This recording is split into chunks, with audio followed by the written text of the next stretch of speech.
So today we will discuss about reproductive health. In recent classes, in recent lectures, we have done human reproduction. Before that, we have also read reproduction in organism as well as sexual reproduction in flowering plants. As far as concerned for the zoology portion, this is the third chapter of 12th class. And according to weightage, we have approx 2 question every year. हर साल 2 question यहाँ से आते हैं और easy है, बस थोड़ा सा कुछ टर्म्स है जो आपको सीखना पड़ेगा. जो हम लोगों ने ह्यूमन रिप्रोडक्शन में पढ़ा था, बस उसके एक फेवर में, उसके एक कुछ दिक्कत है, कुछ बेनिफिट्स है, इसके लिए हम लोग बात करते हैं रिप्रोडक्टिव हेल्थ, क्योंकि हेल्थ भी एक बहुत जरूरी कंसेप्ट है जिनको हमें समझना बहुत जरूरी है. ह्यूमन रिप्रोडक्शन और एक अच्छा ऑफस्प्रिंग प्रोड्यूस करने के लिए एक अच्छा हेल्थ भी होना साथ में जरूरी होता है. Clear? To have a fertile offspring and healthy offspring, we should be healthy, means that organ should be healthy. So to complete all these things, to understand all those concepts, we have to read this chapter, that is reproductive health. In this chapter we will learn that what are the reproductive, first of all what we will define reproductive health, what we call that, then what are their problems and what are the strategies that we faces. Then we will discuss that population explosion, how population increases from normal to एक high peak तक कैसे बढ़ती है. कुछ हम लोग बात करेंगे प्रेगनेंसी को कैसे टर्मिनेट करते हैं, उसको हम लोग बात करते हैं, क्या बोलते हैं उसको, MTP बोलते हैं. क्या बोलते हैं उसको? MTP मतलब मेडिकल टर्मिनेशन प्रेगनेंसी. क्या बोलते हैं? Medical termination of pregnancy. Next बात करेंगे एसटीडीज के बारे में. Sexually transmitted disease means the disease which transfer through sexual contact, which transfer through sexual contact, that we call as STDs. और ये अलग अलग टाइप का होता है, कुछ वायरस से होता है, कुछ बैक्टीरिया से होता है. ये हम लोग इनके बारे में डिटेल से पढ़ेंगे ह्यूमन हेल्थ एंड डिजीज. कहाँ बात करेंगे? ह्यूमन हेल्थ एंड डिजीज में इसके बारे में डिटेल से हम लोग पढ़ेंगे. क्लियर है क्या? देन फिर हम लोग बात करने वाले हैं इनफर्टिलिटी के बारे में. इसके बारे में बात करने वाले हैं इनफर्टिलिटी के बारे में, क्योंकि इनिशियल टाइम में क्या होता था कि हेल्थ की फैसिलिटीज उतनी अच्छी अवेलेबल नहीं होने के कारण पॉपुलेशन में उतनी स्टेबिलिटी नहीं थी और पॉपुलेशन भी काफी कम था. धीरे धीरे साइंस डेवलप होती गई और हेल्थ का कंडीशन अच्छा करता होता गया, एजुकेशन भी बढ़ती गई और मेडिकल फैसिलिटी भी बढ़ती गई, हॉस्पिटल खुलने लगे और वैक्सीनेशन भी आती गई, जिनकी वजह से क्या हुआ कि पहले जो बहुत सारे रिलेटेड डिजीज थे या फिर जो हेल्थ के प्रॉब्लम्स थे, इन सबको सॉल्व किया गया. क्लियर है क्या? So in this the chapter reproductive health. So what we can say that what is reproductive health? Anyone can explain? आप में से कोई एक्सप्लेन कर सकता है कि what do you mean by reproductive health? Mentally, physically, socially healthy. Mentally, physically और socially healthy. ये तो आपने हेल्थ का डेफिनेशन बताया. नॉर्मल रिप्रोडक्टिव ऑर्गन्स जो नॉर्मल फंक्शन करते हैं. और रिप्रोडक्शन है ना, वो ऑल एस्पेक्ट में अच्छा है. ऐसा क्या बोल रहे हैं? दोबारा बोलिए. इसलिए तो रिप्रोडक्टिव हेल्थ अच्छी है. अच्छा, रिप्रोडक्टिव हेल्थ अच्छी है, क्या मतलब इसका?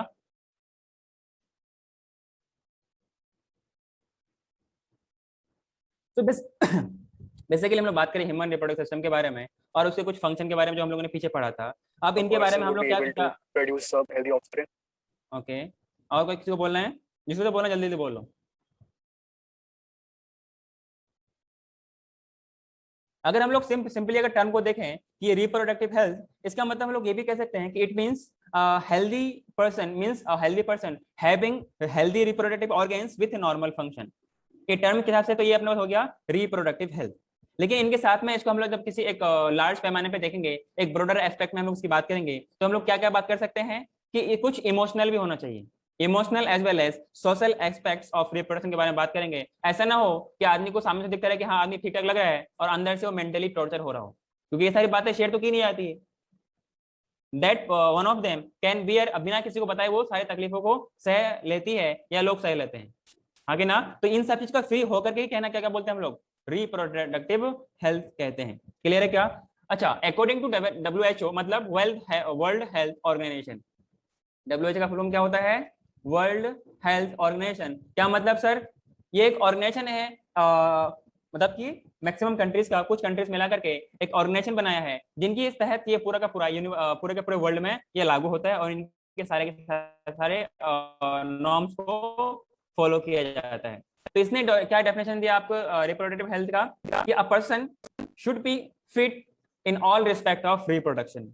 मेटिंग के साथ लेकर के सब कुछ गैमेट्स का अवेलेबिलिटी या उसका नंबर, इन सब चीज को लेकर के टोटल मीन्स ऑफ वेलबींग होना चाहिए उनके पास।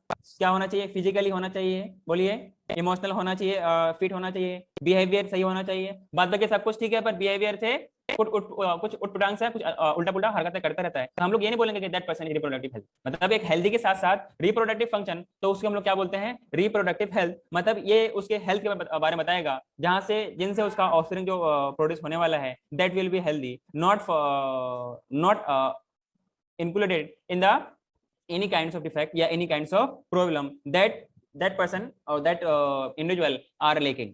क्लियर है क्या? तो फिजिकली होना चाहिए, इमोशनल, बिहेवियरल, सोशली, ये हर तरीके से फिट होना चाहिए, और साथ ही साथ में क्या होना चाहिए? रिप्रोडक्टिवली फंक्शनल होना चाहिए और नॉर्मल फंक्शन होना चाहिए, जिनके बारे में हम लोग क्या बोलेंगे? रिप्रोडक्टिव हेल्थ के बारे में, कि that person is reproductively healthy. Clear? अगर किसी सोसाइटी के बारे में बात करें, उसमें अगर जो इंडिविजुअल्स है वो कैसे हैं? रिप्रोडक्टिवली हेल्दी हैं, मतलब in respect of reproduction all the person are healthy, तो that society will be healthy. ज्यादा ऑफस्प्रिंग होंगे तो ज्यादा इकोनॉमिकल होंगे, मतलब ज्यादा कमाएगा तो इकोनॉमिकली अच्छे होंगे, पढ़ेंगे लिखेंगे कुछ इकोनॉमिकली अच्छा करेंगे। जहां पर कोई नॉलेज ही नहीं होगा, जहां पर कुछ ज्ञान ही नहीं होगा, कुछ तरीके से इंडिविजुअल्स ही नहीं होंगे, तो कहाँ पे ये सारी चीजें आएगी? कौन करेगा? क्योंकि आपको जो बायोटिक फैक्टर है तो आपको लिविंग में करना पड़ेगा, अबायोटिक फैक्टर तो आपको ये सब काम करने से रहा। बात समझ में आ रही क्या? तो हम लोग पहले इसका डेफिनेशन बात करते हैं। और ये जो आपका WHO है ना, इसका हेडक्वार्टर है जिनेवा में, ये लिख लीजिएगा आप लोग, जिनेवा। ठीक है, जिनेवा हेडक्वार्टर का है WHO का, जिनेवा, जो कि कहां पर है? स्विट्जरलैंड में। कहां पर है? स्विट्जरलैंड। क्लियर है क्या? जिस तरीके से आपको यहाँ पे फोटो दिखाया गया है, एक मेल है, फीमेल है, दोनों कपल है, उनके छोटे से बच्चे हैं, दोनों कितने खुश दिखते हैं। और ऐसे ही कंडीशन में हम लोग क्या बोलते हैं? That individual, that couples are reproductively healthy. Clear? WHO का हेडक्वार्टर कहाँ है? जिनेवा में। और कहां पर है ये? स्विट्जरलैंड में।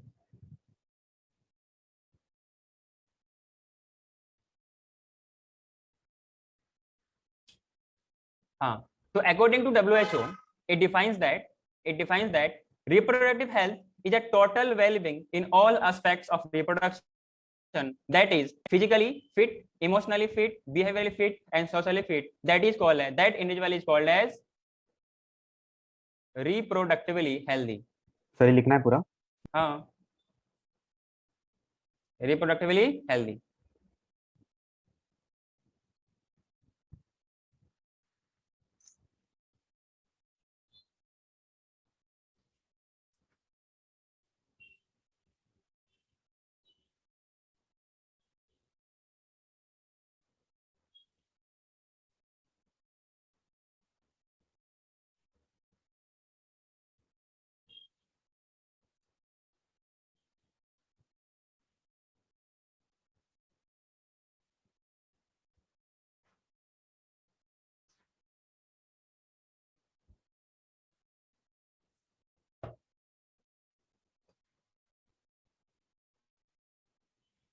लिखा क्या?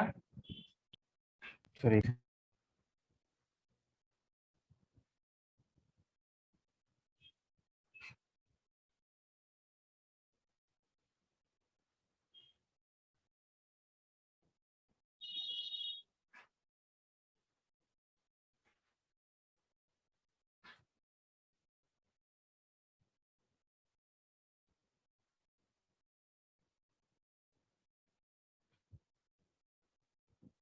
हाँ sir.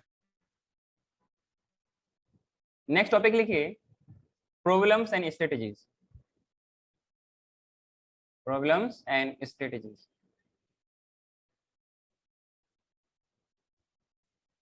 Problems and strategies, reproductive health डाल के ब्रैकेट में डाल दीजिएगा रिप्रोडक्टिव हेल्थ, और पहले क्या लीजिए? Problems and strategies in reproductive health. अगर पूरे वर्ल्ड वाइड में देखा जाए तो India is the first country where that is it is initiated that कि रिप्रोडक्टिव हेल्थ प्रोग्राम के बारे में एक फैमिली प्लानिंग एक इनिशिएट किया गया। इस तरीके से हम लोग फैमिली को प्लानिंग करेंगे सो दैट कि आपके पास जो पॉपुलेशन है इनको हम कंट्रोल कर सकें, और एक रिप्रोडक्टिवली हेल्दी सोसाइटी होगा तो प्रोस्पेरिटी भी होगा, इकोनॉमिकली बेटर होगा। ठीक है, प्रोस्पेरिटी भी होंगे, अच्छे कमाएंगे, अच्छे बच्चे पैदा होंगे, पढ़ेगा लिखेगा, कमा के लाएगा तो इकोनॉमी तो अच्छा रहेगा ना। समझ में आ रही क्या? सो इसमें हम लोग बात करेंगे तो इसमें पहला पॉइंट लिखिए कि India is the first country where it is India initiated reproductive health programme in, मतलब इसको हम लोग क्या बोलते हैं अभी, फैमिली प्लानिंग बोलते हैं। और ये कब किया था? 1951 में किया था। क्लियर है? एरो डाल के पहला पॉइंट लिखिए, India initiated reproductive health programs, nowadays it is called as family planning in 1951। तो पूरे वर्ल्ड में फैमिली प्लानिंग के बारे में और इसमें क्या क्या आती है हम लोग आगे पढ़ेंगे भी। कब किया गया था? पहला कंट्री कौन है? इंडिया। इसके बारे में नीट में सवाल पूछा गया। और कब किया गया? 1951 में। बच्चे प्रोड्यूस करने में कोई समस्या नहीं है, उसको मेंटेन करने में समस्या है। हाँ कि ना? हाथी रखना समस्या नहीं है, उनको मेंटेन करना समस्या है ना। खरीदने के लिए, करने के लिए कोई कोई भी कर सकता है, कोई भी खरीद सकता है, लेकिन उसको मेंटेन करना होता है, अच्छे से उसको परवरिश करनी होती है, पढ़ाना होता है, लिखाना होता है, जिंदगी कैसे जिया जाए वो सिखाना होता है। अगर मेन चीजें नहीं कर पाए तो फिर वो तो दुनिया में रह के तो प्रॉब्लम क्रिएट करेगा ना। तो हेल्थ सोसाइटी के लिए हेल्दी थोड़ा ना रहेगा, बेनिफिशियल थोड़ा ना रहेगा। क्लियर? Yes, sir. फिर बाद में क्या हुआ, इसी फैमिली प्लानिंग को लेकर के, reproductive health programs, family planning के बारे में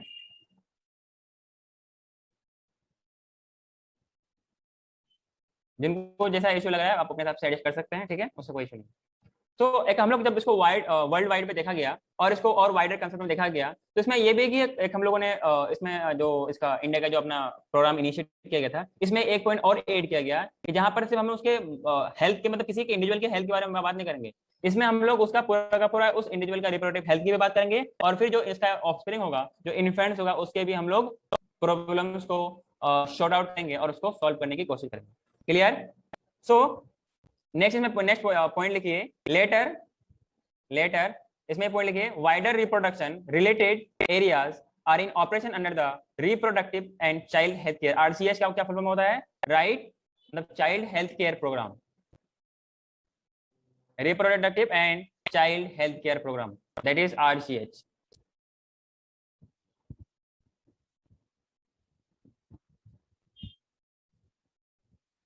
और इंडिया में इन ये जो फैमिली प्लानिंग है, एज ए इसको रिप्रोडक्टिव हेल्थ के लिए एक प्रोग्राम बनाया गया, गोल बनाया गया कि कैसे हम किसी इंडिविजुअल के लिए, मतलब जो अपनी सोसाइटी है उसमें जो इंडिविजुअल्स हैं, कैसे वो रिप्रोडक्टिवली हेल्दी हो, इनके बारे में इनिशिएट किया गया।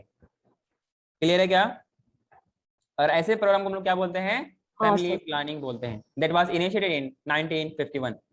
और टाइम टू टाइम इसका बारे में असेस किया गया कि जो पहले जो हेल्थ का कंडीशन था, नाउअडेज जो हेल्थ का कंडीशन है, क्या वो कुछ सुधरा, कोई अच्छा हुआ है या नहीं हुआ है। क्लियर? इतना लिखा आप लोगों ने क्या? Yes sir. इसमें कुछ जो प्रॉब्लम्स आएगा, सर एक सेकंड ऊपर लेंगे आप। क्या हुआ? सर एक सेकंड, वो लास्ट लाइन थोड़ा फास्ट करो बेटा।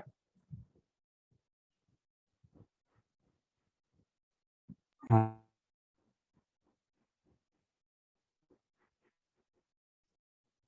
Thank you sir.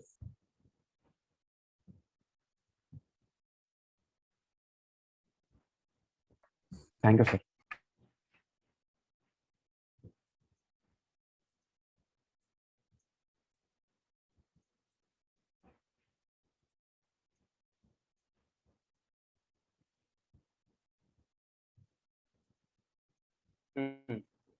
तो उसमें फैमिली प्लानिंग के अंदर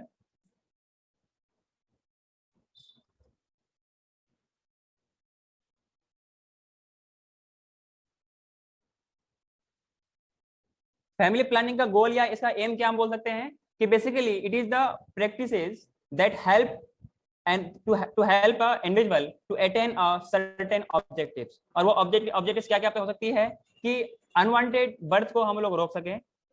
तो पहले इसको लिखिए, इनका ऑब्जेक्टिव्स क्या था फैमिली प्लानिंग में? Basically it is the practices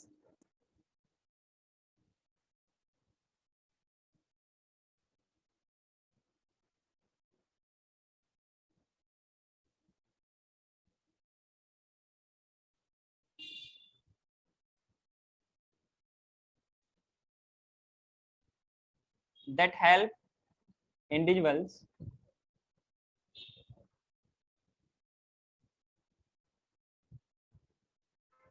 to attain certain objectives। Clear है क्या सर? वो ऑब्जेक्टिव्स क्या क्या हो सकता है? पहला हम लोग क्या ऑब्जेक्टिव में लेंगे, to avoid unwanted birth, means that couples are not, मतलब कि उन आपस में ऐसा प्लानिंग उनका नहीं है कि हमें बच्चे चाहिए या नहीं चाहिए, तो इसको हम अवॉइड कर सकें, इसलिए फैमिली प्लानिंग को इंट्रोड्यूस कराया गया। क्लियर है क्या? टू अवॉइड अनवांटेड बर्थ्स, इसके लिए कुछ ना कुछ स्ट्रेटेजी होगा कि कैसे इन सबको रोका जाए। एबॉर्शन कराना कोई सॉल्यूशन नहीं है ना, उसके पहले भी कुछ आपके पास सॉल्यूशन हो सकती है कि अगर that couple is not knowingly that कि वो चाहता नहीं कि अब हमारे अभी फिलहाल बच्चे हों, तो क्या वो ऐसे चीज को अवॉइड कर सकता है? We have some certain methods through which we can avoid this. दूसरा पॉइंट क्या है? To bring about wanted birth, unwanted birth को अवॉइड किया जाए, जब हम चाहें उसके हिसाब से ऑफस्प्रिंग प्रोड्यूस किया जाए। क्लियर है क्या? To bring about wanted birth. ध्यान रहे हम लोग ये ह्यूमंस की बात करते हैं ना, किसी अदर एनिमल्स की बात नहीं कर रहे हैं या किसी अदर ऑर्गेनिज्म के बारे में। तीसरा point, to regulate the interval, जैसे कोई मशीन वगैरह चलती है ना, उसको हम लोग कंटिन्यूअसली वर्क नहीं करा सकते है ना, उसके अंदर कुछ प्रॉब्लम आ सकती है। तो वैसे ही हम लोग क्या बोल सकते हैं कि जो प्रेगनेंसी होती है और रेगुलर प्रेगनेंसी के बीच में थोड़ा बहुत गैप होना चाहिए, सो दैट कि जो वो वुमेन है उसको थोड़ा सा टाइम मिले अपने हेल्थ को अच्छा रखने के लिए। ऐसा नहीं है कि बच्चा पैदा करने का मशीन है, बच्चा पैदा किए जा रहे हैं, ठीक है? तो इन सब को देखते हुए, और इससे प्रॉब्लम्स बहुत सारी आती है। ऐसा नहीं कि मतलब कि एक अभी की तो 10 साल बाद हो गए, एक गैप मेंटेन होनी चाहिए सो दैट कि वो अपने आप को मेंटली थोड़ा फ्री भी कर सके। और टू हैव अ ऑफस्प्रिंग ये आल्सो एन एक तरीके की जिम्मेदारी है, एक रिस्पॉन्सिबिलिटी है। माइंड फ्री रहेगा ही नहीं तो इंसान हेल्दी कहाँ से रहेगा? सिर्फ खुशी सब कुछ, हैप्पीनेस सब कुछ नहीं होती ना, some they need some free time, free space, so that कि वो अपने आप को थोड़ा टाइम दे सके, अपने आप को थोड़ा मेंटेन कर सके। क्लियर है क्या? रेगुलेट इंटरवल बिटवीन प्रेगनेंसीज,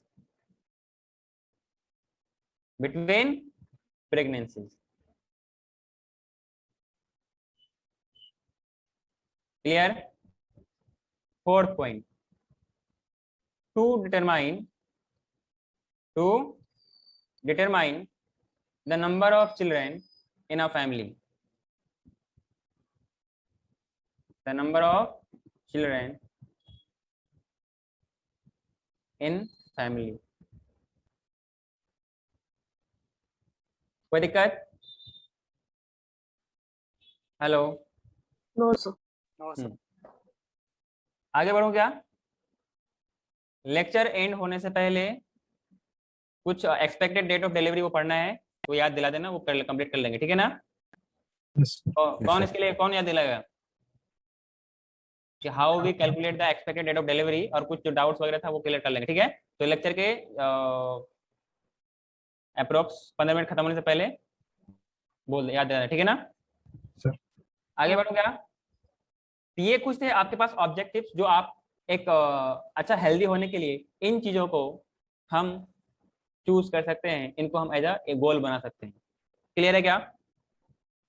एक तो पॉइंट मैंने आपको बताया अभी कि India is the first country that in the world to initiate family planning program, मतलब फैमिली प्लानिंग प्रोग्राम इन 1951। फिर बाद में क्या हुआ तो मैं ये पॉइंट वहां पे ऐसा कुछ लिखा था हम लोग क्या, India is the first country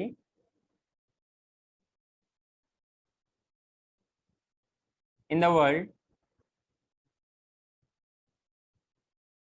world that initiate, or we can say to initiate, sir ये लिखा है ना सर? जो लिख लिया वो मत लिखिए, family planning programme, family planning programme.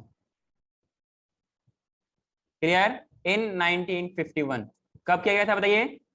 1951। 51. But in 1977, it is changed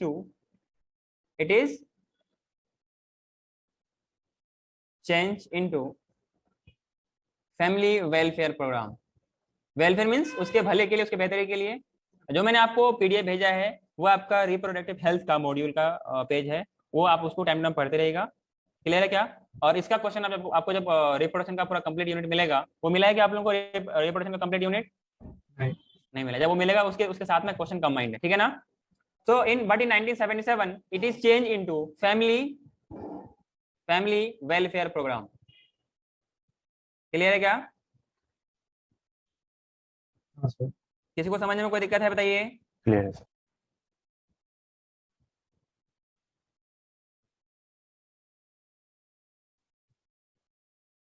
और इनका अच्छा, इससे पहले आप इसका एम लिख लीजिए।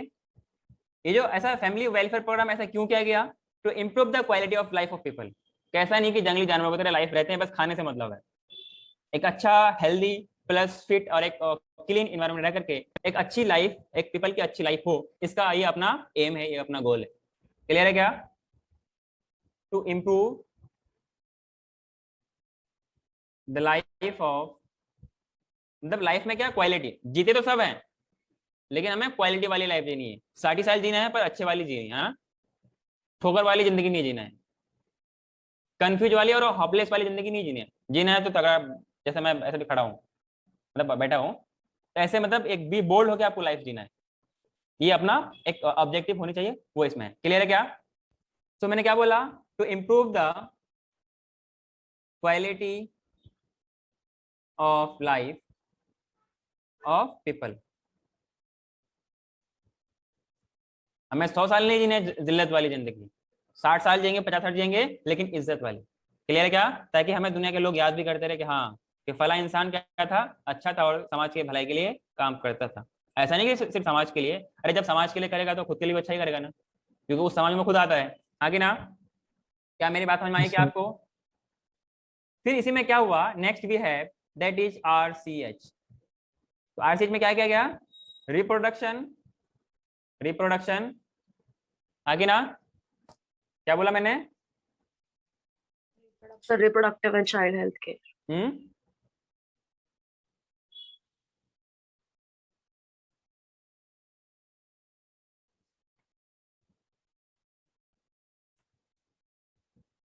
ये RCH,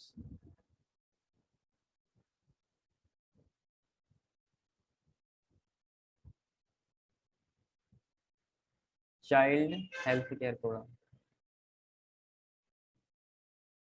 health care program. Clear है क्या?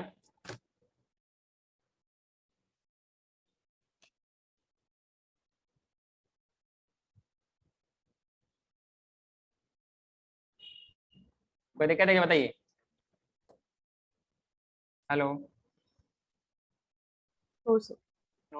और इस फैमिली और RCH में और इस फैमिली प्रोग्राम में हम लोग क्या बात करते हैं, जैसे आपने कुछ कोटेशन सुने होंगे, आपने कुछ बात सुने होंगे कि हम दो तो हमारे दो। इसको बोलते हैं क्या? कि स्मॉल फैमिली नॉर्म्स, जो कि WHO की तरफ से चलाया गया। अलग अलग कंट्री में अलग अलग चलते हैं, जैसे चाइना वगैरह में कुछ ऐसा रिस्ट्रिक्शन है, ठीक है ना। इससे पता है उसके रिप्रोडक्टिव हेल्थ में कुछ प्रॉब्लम अफेक्ट करेगा। From from from my perspective उसके हेल्थ में प्रॉब्लम पड़ेगा, ठीक है ना। कि since they are design to be produce child, but थोड़ा स्मार्टली ना।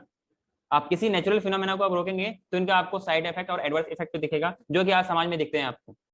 जो वेस्टर्न कल्चर या मॉडर्न सोसाइटी में जीते हैं, मॉडर्न सोच होनी अलग चीज है और मॉडर्न बन जाना ही अलग चीज है, दोनों डिफरेंट चीज है ना। तो ये मशीन को हमने किसी खास तौर से किया। जैसे मान लो क्या हुआ, एक बार मैं क्या था, प्रिंट निकाला था ना, जो स्टार बैच हो रहे थे ना, उसका मैं क्वेश्चन पेपर प्रिंट कर रहा था। तो हुआ क्या ना कि वो जो दोबारा हम पेपर डालते हैं ना बैक साइड प्रिंट करने के लिए, उसमें तो कुछ हो गया 15-20 पेज, 12 या 13 पेज होंगे। वो क्या किया, वो सारा पेज एक ही बार में खींच लिया। तो मैं सोचा कि अब अंदर जाएगा तो अंदर और प्रॉब्लम क्रिएट करेगा, तो मैंने क्या किया, उसको वहीं पे रोक दिया, मतलब मैं पेज को जाने दिया ही नहीं। तो कुछ अच्छा भी हुआ, लेकिन उसके तो फंक्शन में रुक गया ना, दोबारा प्रिंट ले ही नहीं रहा था। तो फिर उसको पूरा खोल खाल करना पड़ा, फिर जाके तब जाके वो ठीक हुआ, फिर काम करने लगा। बस समझ में आ रही क्या? तो उसके हम फंक्शन को ऐसे रोक नहीं सकते ना। They are design to be produce child. ये बात ठीक है कि हर चीज को मेंटेन करते हुए चलते हैं, जो आपकी जिम्मेदारी है आप उससे पीछे नहीं कर सकते। कोई भी काम एक ना कॉम्बिनेशन से होता है, कि कुछ बोलते हैं ना आधा तेरा आधा मेरा, बिल्कुल सेम कंसेप्ट यहाँ पर भी है। और ये गाना है आधा तेरा आधा मेरा, याद है क्या आप लोगों को? तो मिल करके काम होती है, सारा मतलब एक मिला करके काम चलता है। तो वही यहाँ पर भी है कि हम इस फैमिली प्लानिंग प्रोग्राम में क्या करते हैं, कुछ नॉर्म्स चलाते हैं। तो 1970s के आसपास कुछ स्लोगन चला था, कुछ 1980s में चला था। तो 1970 में क्या चला था, 2 या 3 बस, 2 या 3 बस। तो ये वाला लिखिए, उसमें क्या थे आपके पास, स्मॉल फैमिली नॉर्म्स। और कैमरा ऑफ मतलब की थोड़ा ढील दे दिया तो कैसे अपने मनमानी से आप लोग कर रहे हैं ना। सर आरसीएच के ऑब्जेक्टिव्स क्या थे? क्या होता है, नहीं, वो क्यों लॉन्च किया था, मतलब वो प्रोग्राम? मतलब पहले हम लोग क्या थे कि इंडिविजुअल की सिर्फ हेल्थ की बात करते थे, क्योंकि that lady will become pregnant, और प्रेगनेंसी से क्या होगा, बच्चे आएंगे, तो उसका भी तो हमें ध्यान रखना पड़ेगा ना। अभी तो उसका रिप्रोडक्टिव हेल्थ की कोई बात ही नहीं है, तो बड़ा हुआ तब उसका कुछ ना कुछ इंक्लूड किया जाएगा। तो इसके लिए हम लोग बच्चे को भी ध्यान दें कि उसका पुअर हेल्थ कैसा है, क्या प्रॉब्लम है, कैसे उसको ठीक कर सकते हैं। क्लियर, कुछ टेक्निक्स लाया गया जिनकी वजह से हम ये पता कर सकते हैं इनिशियल स्टेज में कि जो बच्चों ऑफस्प्रिंग जो फीटस है वो फुल्ली फिट है कि नहीं है। लेकिन इसमें भी डॉक्टर्स फेल हो जाते हैं अंदर के डिफेक्ट्स को जानने में। एक मेरे सामने लाइव एग्जांपल है, डॉक्टर्स को पता ही नहीं कि अंदर कितनी बड़ी समस्या हो चुकी है। दैट जो बेबी जो बोर्न हुआ तो वो डेड हुआ, मतलब कुछ शायद सेकंड रहा होगा फिर वो चल बसा। तो उसके बैक साइड में कुछ वाउंड्स वगैरह था। तो मैं तो कहता हूँ कि बहुत बड़ा ब्लंडर है उस डॉक्टर के बीच में, जिसने इतनी बड़ी बीमारी को अंदर पहचान ही नहीं पाया। समझे क्या। हाँ, कुछ वहां पर उसके हस्बैंड की भी लापरवाही है, जिसने प्रॉपरली ध्यान नहीं दिया अपने उस वाइफ का। क्लियर है। तो ये सारा एक कंबाइनली सब मिलकर चलता है, एक अकेला कुछ नहीं हो सकता। क्लियर है क्या। तो इस स्मॉल फैमिली नॉर्म्स में कुछ स्लोगन थे आपके पास। तो 1970 में जो स्लोगन चला था,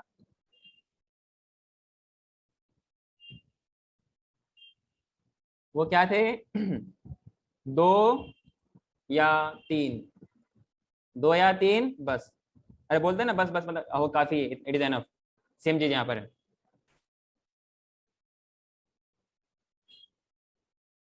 फरहान क्लास में नहीं है क्या।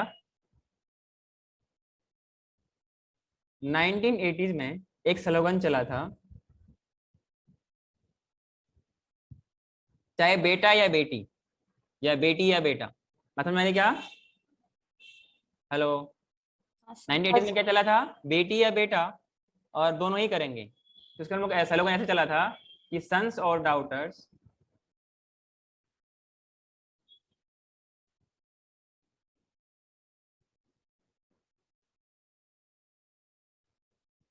इसमें कंटिन्यू करके लिखिए, स्लैश मतलब क्या बोलते हैं, डैश दे करके, टू विल डू, दो ही करेंगे,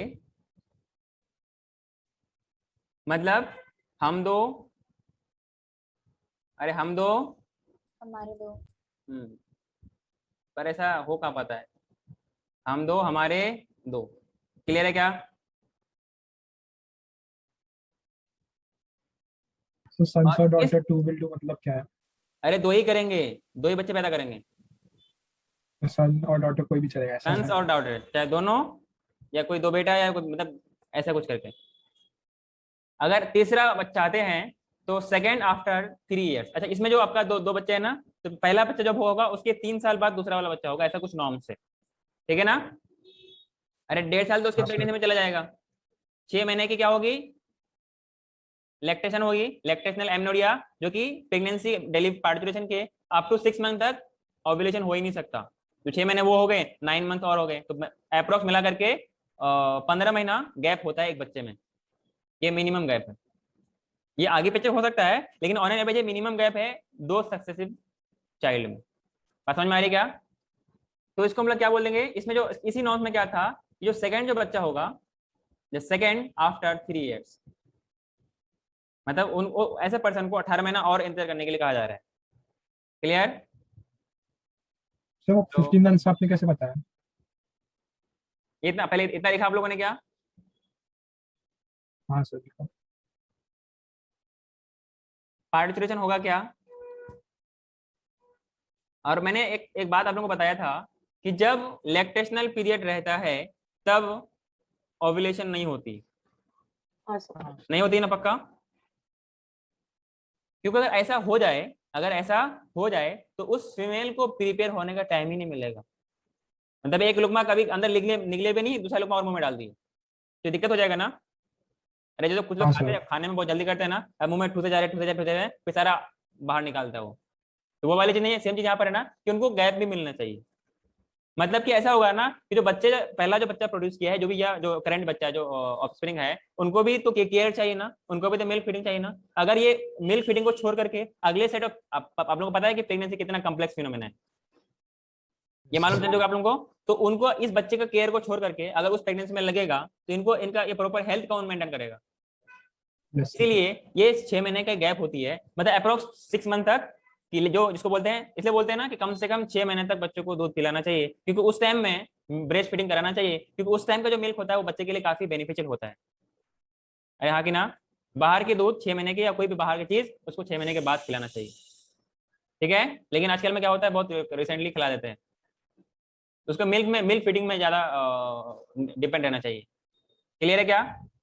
तो इस प्रेगनेंसी में हाँ, sir. फर्स्ट जो आफ्टर पार्चुलेशन जो पहला 6 महीना होगा, 6 मंथ, उसमें कोई मेंस्ट्रुअल साइकिल नहीं होती। अच्छा, जहां पर वो आपके पास प्लेसेंटा अटैच थी ना, वो एक तरीका क्या बनता है, वाउंड बन जाता है।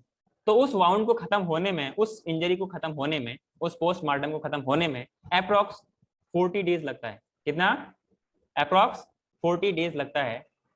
बात समझ में आ रही है क्या। जैसे आपके बॉडी में कहीं इंजरी वगैरह होता है तो, या फिर कोई वाउंड्स वगैरह होता है, तो उनको सूखने में कंप्लीट वो होने में टाइम लगता है। एक लाइव एग्जांपल दे रहा हूँ, आपको दिख रहा है कुछ यहाँ पर क्या, मेरा नहीं दिख रहा है, हम लोग भी ना क्या हो रहा है।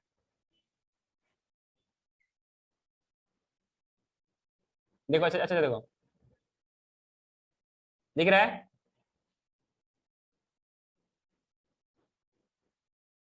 हाँ, sir. देख लिया आपने, काफी इतना। मैं बता क्या बताना चाह रहा हूँ, ये जो वाउंड है ना, इनको हाँ बताओ। इनको सूखने में ये 3-4 दिन पहले हुआ था। इसके अंदर जो गंदगी होती है उसे निकालना पड़ता है, आगे नहीं निकालोगे तो फिर अंदर ही अंदर ये एब्जॉर्ब कर लेगा, फिर कहीं और निकलेगा। तो इसको सूखने में टाइम लगेगा, खत्म होने में टाइम लगेगा। कुछ उसी तरीके से क्या होती है, पार्टिकुलेशन जो टाइम होता है वहां पर, जो वहां से प्लेसेंटा सेपरेट होती है, उसको भी साफ होने में, क्लियर होने में टाइम लगता है। जो ये 6 महीने का था लैक्टेशनल एमनोरिया, इसी में अपने आप को प्रिपेयर करता है। अरे हाँ कि ना। और कंटिन्यूसली ब्लीडिंग और जो वाउंड्स में जो जो सारी चीज आती है वो इससे निकलती रहती है। वो मेंस्ट्रुअल साइकिल नहीं होती, वो इनिशियल, वो उनके वाउंड्स का क्या है, एक कंप्लीट वो साफ होता है। क्लियर है क्या। उसके बाद उसका मेंस्ट्रुअल साइकिल शुरू होगा। तो ये मैं किसी का लैक्टेशन में कम भी हो सकता है, 6 के आस कम भी हो सकता है, किसी का इससे ज्यादा भी हो सकता है। मेरी बात समझ आ रही है क्या आपको। हाँ, sir. सर हाँ सर। से आपने 3 इयर्स का बताया ना, उतना गैप क्यों बताया, मतलब 18 मंथ, लाइक 3 इयर्स क्यों बोला उसको। नहीं मैंने, ये तो 15 मंथ 13 नहीं, अच्छा वो क्या होगा आपके पास, मैं बता रहा हूँ अभी, दोबारा मैं कैलकुलेट कर रहा हूँ। 6 महीना तो क्या लैक्टेशनल एमनोरिया हो गया, प्लस 9 मंथ, टोटल कितने हो गए, 15 मंथ हो गए ना। 15 मंथ। तो सक्सेसिव चिल्ड्रेन में 15 महीने का गैप होता है, 15 मंथ्स का गैप होता है। क्लियर है क्या। अगर कंटिन्यूअसली अगर फिर भी अगर मीटिंग किया जाए तो फिर भी 15 महीने का गैप होगा। ये थोड़ा आगे पीछे हो सकता है, डिपेंड करता है कि प्रेगनेंसी कितने महीने का है, ठीक है ना। तो सर 3 इयर्स क्यों बोला यहाँ पे, सुनो 15 सुनो मंथ। सुनो सुनो, अगर 15 मंथ कंप्लीट हो गया उसका, अगर नेक्स्ट मेंस्ट्रुअल साइकिल में वो कर लेता तो उसको फ्री टाइम कहाँ मिला। अरे फ्री टाइम कहाँ मिला तैयार होने को उसको। हाँ यस। ब्रेस्ट फीडिंग चल रहा है ना, तो मतलब एक तरफ से ब्रेस्ट फीडिंग भी चल रहा है और अगले तरफ से दूसरा बच्चा की भी तैयारी कर रहा है, तो दैट विल बी कुछ ज्यादा ओवरलोड हो जाएगा, प्लस घर का काम, तो कुछ ज्यादा लोड नहीं हो जाएगा। एक मशीन पे कितना लोड दे सकते हो। इसीलिए 3 साल लिया गया है। तो कितने बचे आपके पास, 3 साल में 15 12 3 कितने हो गए, 36 ना। 6 कितने महीने बचे बताओ। 6 months. 21 क्या, हाँ 21 मंथ, मतलब ये हुआ कि अप्रोक्स 2 इयर्स, 3 महीना कम 2 साल, इतना गैप मिलना चाहिए ताकि थोड़ा सा वो अपने आप को मेंटेन कर ले। क्लियर है क्या। Yes sir. हाँ, ये वाला आपने लिख लिया स्मॉल फैमिली प्रोग्राम। इनके लिए क्या क्या हम चीज अपना सकते हैं, क्या क्या चीज हम इसमें अपना सकते हैं। तो कुछ स्ट्रेटेजीज हम इसको अपना सकते हैं जिसकी वजह से हम इससे बच सकते हैं। क्लियर क्या। We have some objectives of RCH. इसमें हम लोग किस तरीके से इसको हम लोगों को जागरूक कर सकते हैं कि कुछ ऑडियो विजुअल्स के थ्रू, कुछ प्रिंट मीडिया के थ्रू, गवर्नमेंटल भी हो सकती है, नॉन गवर्नमेंटल एजेंसी हो सकती है, कि मतलब कि सेक्स रिलेटेड प्रॉब्लम्स के बारे में लोगों को जागरूक करना, लोगों को बताना, ये इस तरीके से ये सारी काम होती है। क्लियर है क्या। फिर हम इसमें ये भी करते हैं कि किसी जो स्कूल वगैरह जो पढ़ाई करता है, तो स्कूल्स में सेक्स एजुकेशन के बारे में, मतलब कि सेक्स रिलेटेड जो अभी आप लोग पढ़ते हो ना, ये आपका जो रिप्रोडक्शन यूनिट 12th क्लास में है, तो पहले ऐसा भी हो सकता था कि पहले था ही ना, पहले लेट से आता हो, तो थोड़ा सा उसको अर्ली इंट्रोड्यूस किया जाए ताकि जब उसका प्यूबर्टी वाला स्टेज आए ना, तो दैट के उसके बारे में जानकारी हो। और ये वो चीजें होती है जो मतलब लोग एक दूसरे से शेयर नहीं कर पाते हैं, इवन के अपने मम्मा या अपने पेरेंट्स से भी शेयर नहीं कर पाते हैं। अब अंदर ही क्या पता, अंदर ही क्या प्रॉब्लम चल रहा है, वो शेयर ही ना करें, और इग्नोरेंस से उसकी डेथ भी हो सकती है। तो इन सब चीज को क्लियर करके वो किया जाए, तो ताकि इसका हेल्थ में कोई प्रॉब्लम ना आए। क्लियर है क्या? हेलो? हाँ सर clear और है। फिर जो एसटीडीज वगैरह है, मल्टीपल पार्टनर्स जो मीटिंग वगैरह है, इन सब चीज को अवॉइड किया जाए। आगे ना जो आजकल में क्या पूरे मतलब चल रहा है वो दुनिया में, तो इन सब चीज को अवॉइड किया जाए। इससे क्या होता है कि माइक्रोब्स के प्रोडक्शन होती है जिनकी वजह से वो कुछ भी डिजीज कॉज कर सकता है। साइफिलिस होता है, मतलब एसटीडीज में बहुत सारा आता है, उसको बोलते हैं सेक्सुअली ट्रांसमिटेड डिजीज, जैसे एड्स वगैरह है, साइफिलिस है, गोनोरिया गोनोरिया। है, हाँ, हाँ सर हर्प्स राइट। है, जेनेटल हर्प्स है, बहुत सारी सब डिजीज होती है। क्लियर है क्या? जो प्रेग्नेंट मदर है उसका भी केयर किया जाए। उसके बाद जो पोस्ट नेटल जो टाइम है उस पर भी पोस्ट नेटल केयर भी किया, मदर का भी साथ ही साथ में बच्चे का भी। क्लियर है क्या? खाने पीने में ध्यान रखा जाए। इस तरीके से हम एक फैमिली का साइज को डिटरमाइन कर सकते हैं। क्लियर है क्या? Hello? Yes sir. Yes, sir. इन सब चीज को जैसे कि कंट्रोल कैसे कर सकते हैं, वो सारी चीज को देखने के लिए अपने पास क्या होती है, कॉन्ट्रासेप्टिव मेथड्स होती है। क्या होती है? कॉन्ट्रासेप्टिव मेथड्स वगैरह होती है। आप एंजाइटी को चिंता मत कीजिए, वो सारा चीज कवर अप हो जाएगा। क्लियर है क्या? उसमें नेक्स्ट टॉपिक लिखिए, कॉन्ट्रासेप्टिव मेथड्स।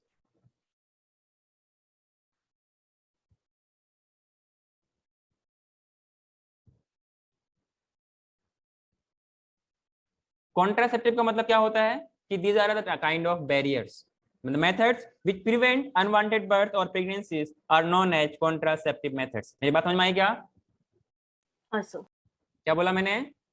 कि वो मेथड्स है, वो टेक्निक है, मेथड विच प्रिवेंट्स, अभी हम लोगों ने पढ़ा ना कि अनवांटेड बर्थ को रोक सके, वांटेड बर्थ को हम लोग प्रोसीड कर सकें। Method which prevent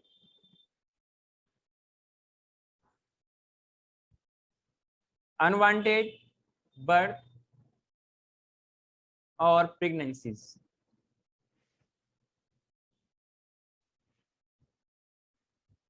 are called as contraceptives. इनमें से बहुत सारे आप जानते भी होंगे, इतना भी गए गुजरे आप लोग है नहीं जो आप लोगों को पता ना हो ना, तो बच्चों को पता होता है। अच्छा, इसकी इसी बेस पे ना एक मूवी है, कौन सी मूवी थी? ये मुंबई बेस्ड पे है, और मुंबई में वो एरिया है जहां पर टॉयलेट वगैरह नहीं होती है। कौन सी मूवी थी, मुझे याद नहीं आ रहा अभी। Contraceptives, called contraceptive method. Clear है क्या? और ये दो टाइप के होते हैं। कितने टाइप के? 2 टाइप्स। 2 टाइप्स।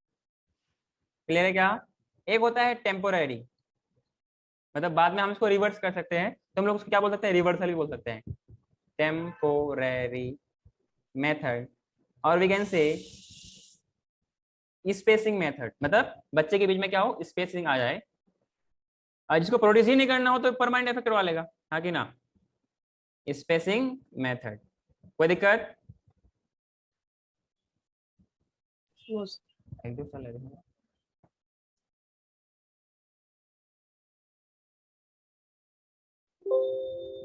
सेकेंड मेथड लिखिए, टर्मिनल मेथड।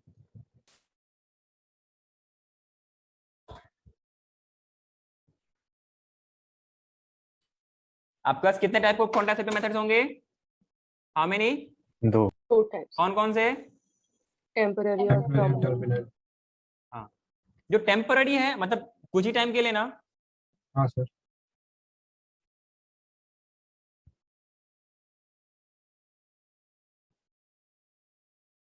तो टेम्पररी मेथड और स्पेसिंग मेथड। दूसरा क्या होगा? Terminal method. क्लियर है क्या?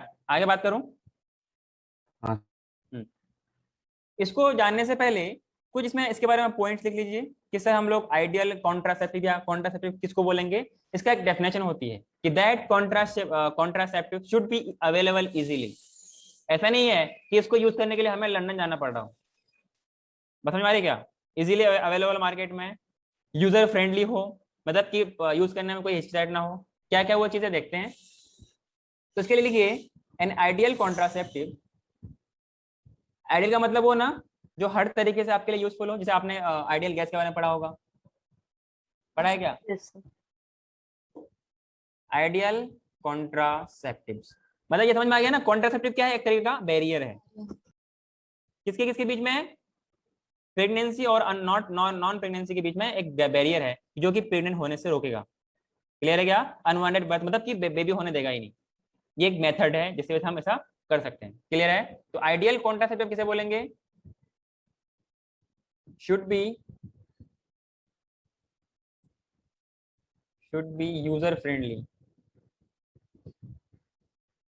समझ में आ रहा है क्या, तो ऐसा नहीं है कि जो कपल्स है वो यूज करने में शर्म मतलब उसको प्रॉब्लम आ रहा हो, जैसे फ्रेंड है जो अगर मतलब कि फ्रेंडली मतलब हस्बैंड वाइफ इसको इजीली यूज कर सके, कोई इसमें आपस में दिक्कत ना हो।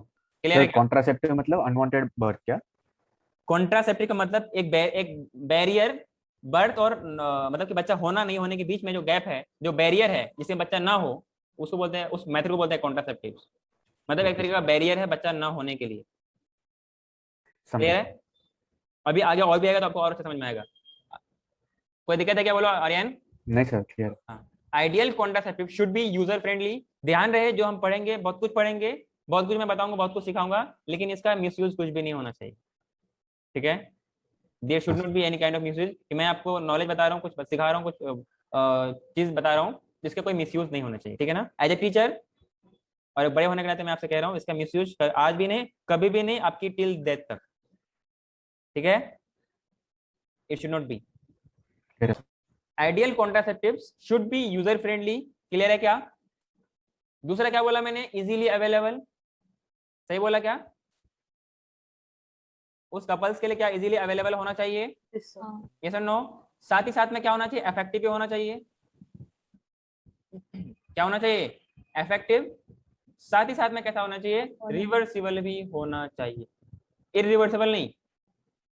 क्लियर है क्या, एक खास point, with no or least side effect, with no or least side effect. आगे ना, कोई दिक्कत है क्या, से अफोर्डेबल भी होना चाहिए ना। हाँ एफोर्डेबल ही होना चाहिए। तो जो सर्जिकल कॉन्ट्रासेप्टिव होते हैं लाइक वैसे बहुत एक्सपेंसिव होता है ना वैसा। तो सर्जिकल तो परमानेंट में आता है। तो आपने आइडियल कॉन्ट्रासेप्टिव बोला है तो उसमें दोनों भी आ सकता है ना। हाँ तो इसको हम लोग फिर दो कैटेगरी में बात किया ना, टेम्पोररी और टर्मिनल। अच्छा, एक इसमें अगला पॉइंट लिखिए, इसको यूज होने से उसके सेक्सुअल ड्राइव में कोई फर्क नहीं पड़ना चाहिए। क्लियर है, hello, yes sir. It should in no way interfere, जो इंग्लिश में समझ में दिक्कत है क्या अभी पूछ लो, क्या लिखा हूं, it should in no way interfere with the sexual drive. Clear है क्या, यस सर। और सेक्सुअल ड्राइव का मतलब क्या क्या है, कि उसका मूड और उसका what we can say their power, that is the sexual drive. Clear है, या उसके डिजायर में, ऐसा ना हो कि इस कॉन्ट्रासेप्टिव यूज करने के बाद उसको कोई डिजायर में कुछ प्रॉब्लम आ जाए, कि अभी तो मतलब कि कुछ पहले यूज करने से पहले that couple have wish but now they do not have Dzire. Clear है, एंड और डाल के लिखिए, और the sexual act of the user,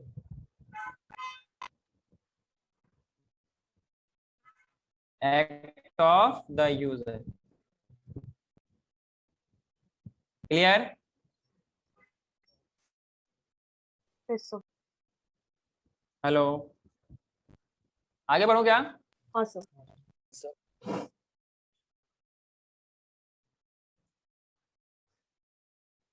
और ये जो कॉन्ट्रासेप्टिव है, ये जो कॉन्ट्रासेप्टिव है, इसको हम लोग ब्रॉडली कैटेगराइज करें, अलग अलग ग्रुप्स में इसको हम लोग कैटेगराइज कर सकते हैं।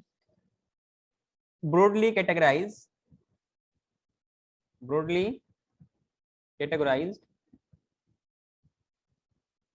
सर क्या क्या ब्रॉडली हो सकता है,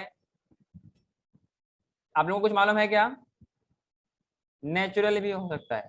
सर नेचुरल कैसे बताऊंगा अभी, नेचुरल हो सकता है या फिर ट्रेडिशनल, इसी नेचुरल क्या बोलेंगे हम लोग, ट्रेडिशनल, मतलब पुराने जमाने से अरे पहले तो सब चीज नहीं थी ना, पहले भी तो कुछ ना कुछ कॉन्ट्रासेप्टिव का कुछ मेथड्स होगा ना, तो पहले नेचुरल मेथड या पुराने जमाने के तो क्या बोलेंगे, ट्रेडिशनल। क्लियर है, दूसरा होगा बैरियर्स, मतलब ये फिजिकल बैरियर्स होती है। क्लियर है क्या, जो फिजिकली प्रेजेंट होगा। एक होता है आईयूडीज। सर आईयूडीज का फुल फॉर्म क्या है? मैं लिखा रहा हूँ, इंट्रायूटेरल डिवाइसेस। इंट्रा यूटेराइन डिवाइसेस, ये फुल फॉर्म पूछी जाती है। अरे हाँ कि ना, ये फुल फॉर्म पूछी जाती है। तो आईयूडी का मतलब इसको यूटेरस के अंदर इंसर्ट किया जाता है। ये ऐसा डिवाइस है जो कि, ये डिवाइस मतलब कोई, जैसे मोबाइल एक डिवाइस है ना, तो वैसे कोई डिवाइस नहीं होती है, एक कोई ऑब्जेक्ट होती है, कोई चीज होती है जिसको अंदर इंसर्ट किया जाता है। क्लियर है क्या? And it contain some things, some कुछ चीजें होती है जो आपको एज अ एक्ट करता है कॉन्ट्रासेप्टिव की तरह। क्लियर है क्या? कुछ होते हैं ऑरल contraceptives.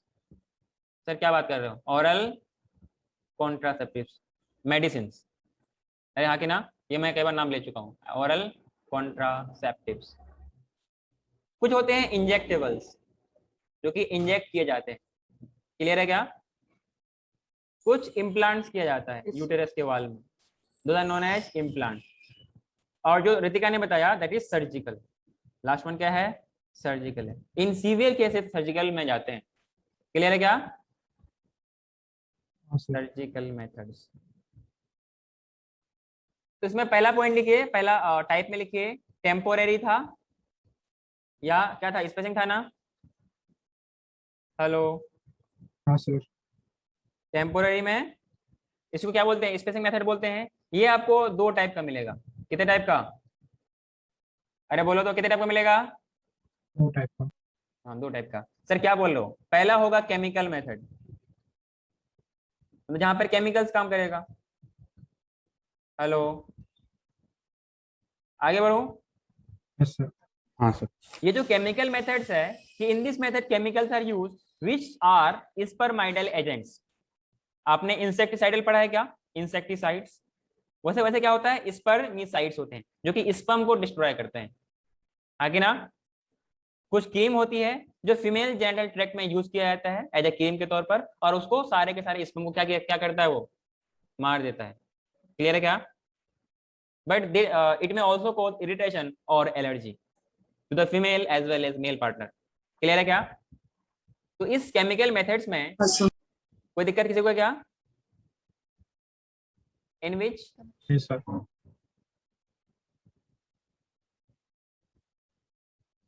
chemicals are used, chemicals are used which are nature में कैसा होगा? नेचर में कैसा होगा? स्पर्मिसाइडल। क्या मतलब? स्पर्म को मारने वाला स्पर्मिसाइडल एजेंट। क्लियर? और we can say surface active agents, जो कि सरफेस पे लगाया जाता है, जिनकी वजह से रिप्रोडक्टिव के सरफेस पे सरफेस एक्टिव एजेंट्स। आगे ना, और ये काम कैसे करता है? These chemicals, these creams attaches themselves to the spermatozoa. और क्या होता है? अरे वो जो स्पर्म सेल है वो लिविंग है, नॉन लिविंग है? लिविंग। लिविंग है ना, तो उसको रिस्पिरेशन भी करना करेगा। वो करेगा क्या? हाँ सर। तो उसको ऑक्सीजन लेने से रोक देगा। कौन? ये spermicidal agent. And kill the sperm. आगे ना, किल द स्पर्म। बात समझ में आ रही है? हाँ सर। क्या मैं इसका एक्शन बता लिखाऊं या आपको याद रहेगा? हेलो, लिखो तो आप। लिखो सब। इसी के अंदर पॉइंट लिखिए, which attaches themselves। तो नहीं हुआ था। पिछला नहीं हुआ था? जल्दी कीजिए। अनुश्री, क्लास में हो? Summer, yes sir.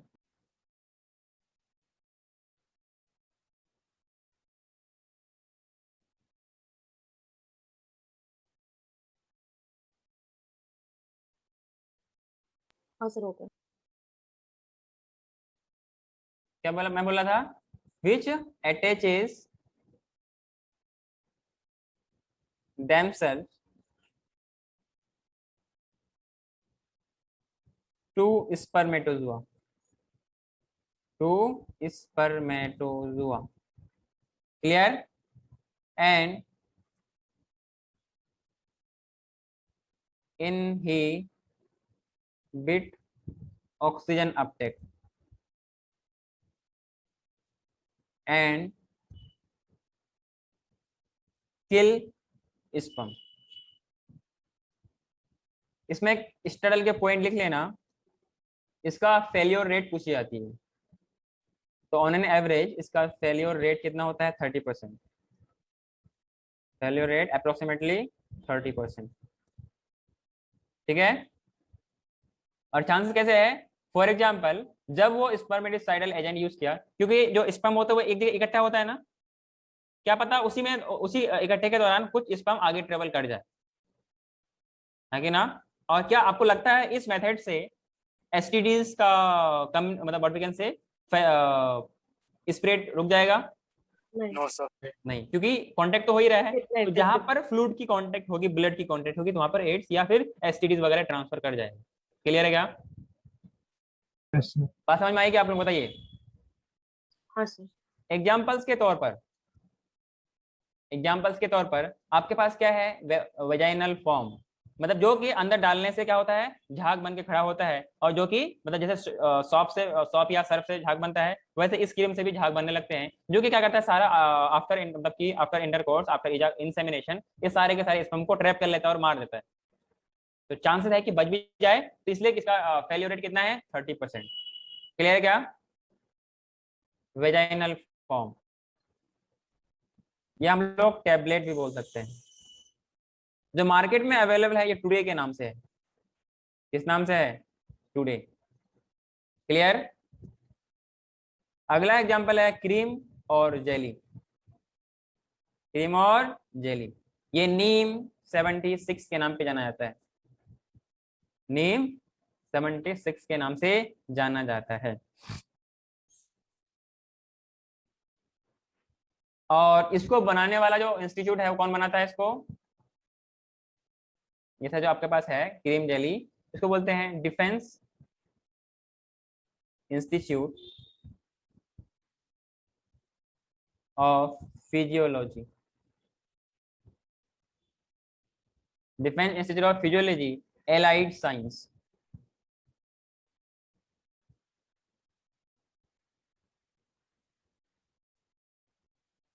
ऐसे कर लीजिए, मैन्युफैक्चर्ड बाय,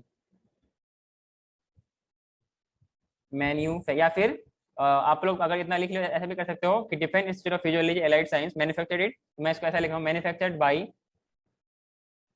क्लियर है क्या? हाँ सर। इसमें एक स्टडल के पॉइंट लिखेगा इसी क्रीम्स के बारे में, क्रीम के बारे में, या फिर क्या लिखूं? एक छोटा सा डॉट डाल के पॉइंट लिख लीजिए। इसको हम लोग स्पर्मेटिसाइड क्यों बोलते हैं? कि दीज केमिकल्स वैसे ही काम करता है जैसे कि वीडीसाइड्स के लिए वो केमिकल काम करता है। क्लियर है क्या? मतलब वो उस दराज के लिए वीडीसाइड्स काम करता है। क्लियर है क्या? दीज केमिकल्स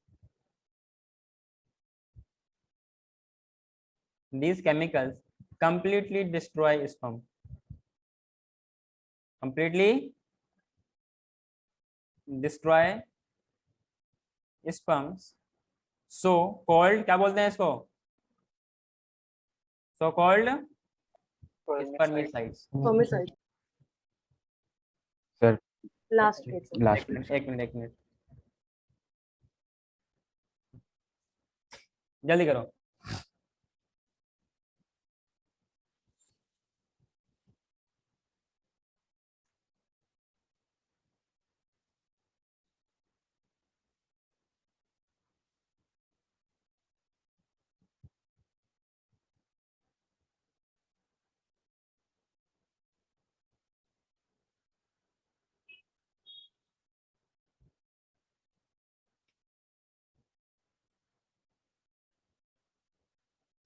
अरे लिखा क्या?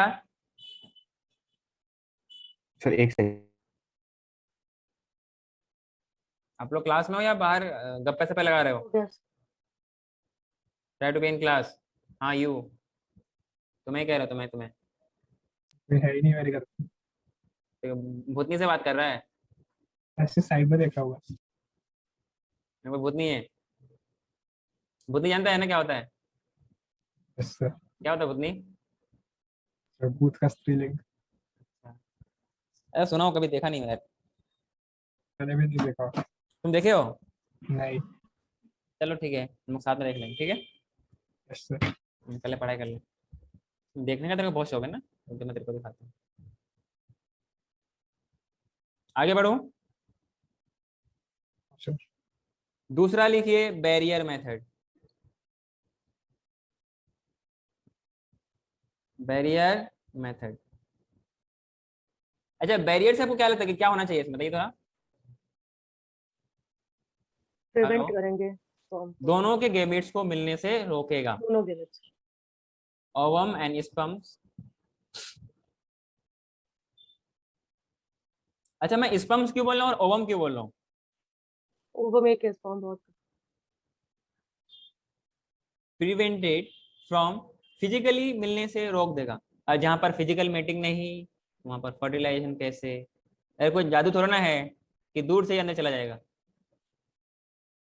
अरे हाँ कि ना, कि वो ऐसा कंसेप्ट नहीं है ना कि निगाह क्या बोलते हैं, निगाह कहीं और निशाना कहीं और, कहीं पे निशाना कहीं पे क्या बोलते हैं उसको। अरे कोई तो कंप्लीट करो इसको। कहीं पे निगाह कहीं पे निशाना। हाँ, ऐसा नहीं होता यहाँ पर।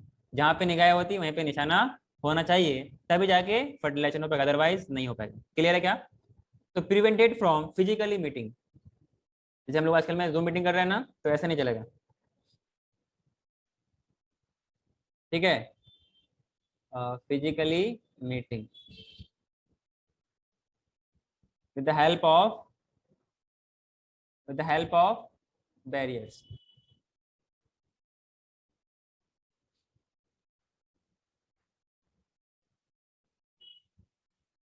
क्या सर मेल फीमेल के लिए एक ही होता है कि नहीं? मेल के लिए अलग होता है, फीमेल के लिए अलग होता है। चाहे दोनों यूज कर ले, या बेटर है कोई एक यूज कर ले, जिसके लिए ज्यादा सहूलियत है वो यूज कर ले, काम हो जाएगा। फीमेल करे तो वही यूज होगा, मेल करे तो वही यूज होगा। तो फिर नहीं, for male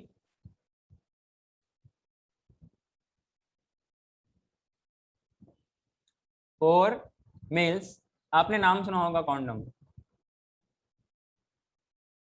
basically these are made from, they are synthesized from latex of plant.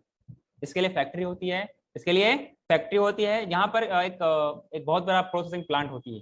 जैसे अलग अलग चीज की फैक्ट्री होती है ना, वैसे इसकी भी एक बहुत बड़ी फैक्ट्री होती है, बहुत बड़ा प्रोसेसिंग प्लांट होता है, जो प्लांट के लेटेक्स को लाया जाता है और इसको अलग तरीके से बनाया जाता है, ठीक है। these are made in they have some kind of frame through which in which these liquids have to be stick। ये लिक्विड चिपकते हैं और फिर चिपक चिपक इस तरह से उनको, मतलब बहुत सारा प्रोसेसिंग प्लांट होती है जहाँ पर इसको इस तरीके से रोल करके बनाया जाता है। फिर इसके लिए केमिकल टेस्टिंग होती है और उसकी कैपेसिटी अच्छी खासी होती है, और ये थर्मली कुछ इस तरीके से टेस्टिंग की जाती है। देन फिर और अच्छा, केमिकल सेफ्टी टेस्ट भी की जाती है। देन फिर उसको मार्केट में रिलीज किया जाता है, ठीक है क्या। अगर इसकी बात करें, बेसिकली दे आर, इसको मैं यहीं पे लिख दिया क्या, तो इसको मैं नीचे करता हूँ, ठीक है।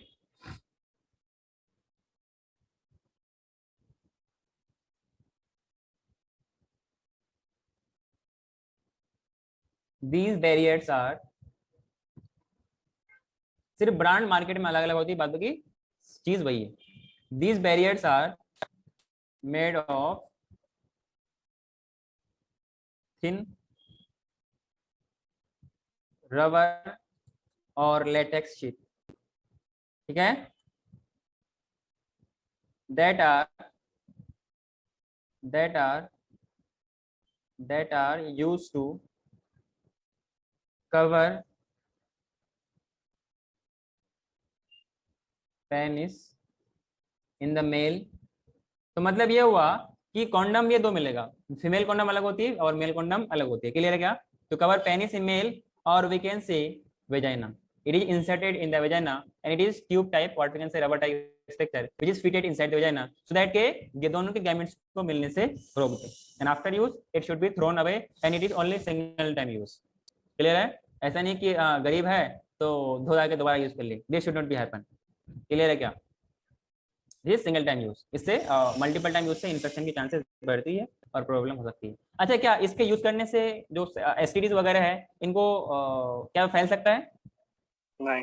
नो। क्योंकि एक बैरियर बन गया ना, क्योंकि उसके फ्लूइड के कांटेक्ट में हो ही नहीं हुआ। अगर फ्लूइड के contact apart from this use करने के बावजूद अगर फ्लूइड में कांटेक्ट हो गया, बॉडी के फ्लूइड, ध्यान रहे ब्लड जो इंटरनल फ्लूइड वो कांटेक्ट होनी चाहिए, एक बार हम लोग जब पढ़ाई कर रहे थे तो एक बार क्या हुआ कि एक बच्चे ने पूछ लिया कि सर क्या किसिंग से ऐसा एसिड वगैरह फैल दिए क्या? तो ऑब्वियसली इस तरीके से नहीं हो सकती, हाँ कि ना, कि उसको पहुंचने के लिए उसके ब्लड के इन्फेक्शन में पहुंचना पड़ेगा, उन जो वायरस वगैरह है, जो भी इन्फेक्शन एजेंट है वहां तक पहुंचना पड़ेगा, और सलीवा वगैरह में इन सब चीजें फिर ऐसा कुछ होता नहीं। क्लियर है?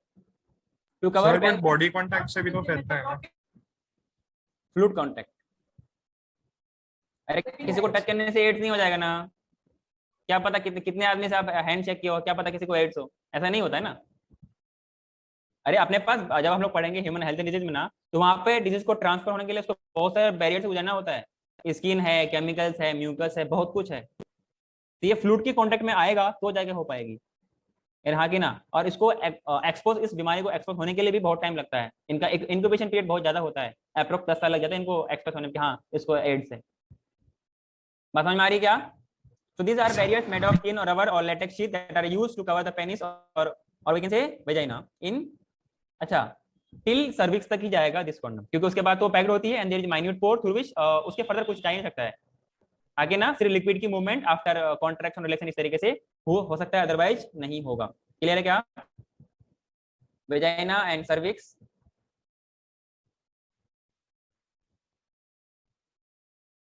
Vagina and cervix in the female, कोई दिक्कत है क्या? और and it is use, it is covered up and it is use just before, after mating और before mating? Before. Just before mating. यहाँ पे मैं मेटिंग के बजाय कोइटस यूज करता हूँ ना,